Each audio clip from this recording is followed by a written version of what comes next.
Sindaco Miatto, questo treno finalmente elettrico, oltre a collegare in maniera più efficiente diversi territori, può anche far ammirare le bellezze di tutto il Vittoriese. Oggi è una giornata particolarmente bella per noi perché quest'opera finalmente è decollata e comincerà a funzionare regolarmente. Ha una funzione chiaramente tecnica molto interessante perché funge quasi da metropolitana di superficie e quindi faciliterà l'accesso e il recesso del Bellunese per tutti i pendolari e con una certa sicurezza anche di orario e una cadenza utile, ecco così diciamo, per quel che riguarda l'economia normale della quotidianità di tutti noi.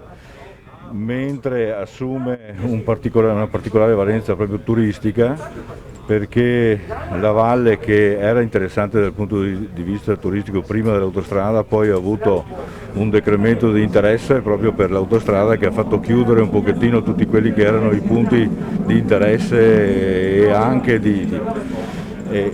anche economici di tipo turistico, perché trattorie, ristoranti, alberghi, locande sono state chiuse completamente, mentre adesso con il treno elettrico e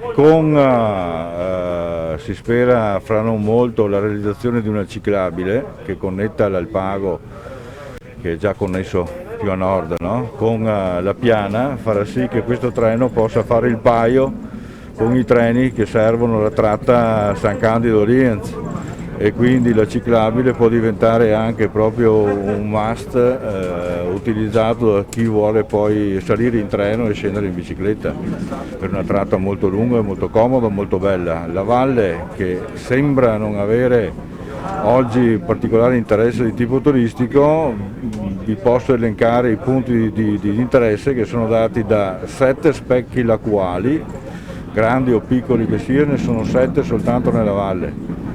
Abbiamo una palestra di roccia con 130 vie tracciate, che adesso vediamo anche di certificare. Abbiamo una spiaggia del Lago Morto estremamente frequentata, abbiamo una torre, abbiamo le sorgenti del Meschio, abbiamo l'ipovia, abbiamo sentieristica infinita, e quindi temi per poter attrarre il turista o rallentarlo nella sua discesa da nord ce ne sono, e quindi è un viatico estremamente importante per una rinascita. Dovremmo governarla e cercare di far presto.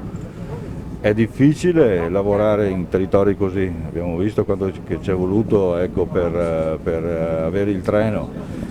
Vi do un altro dato: solo per attraversare Vittorio Veneto una ciclabile singola ha bisogno di quasi 25 km di tracciato.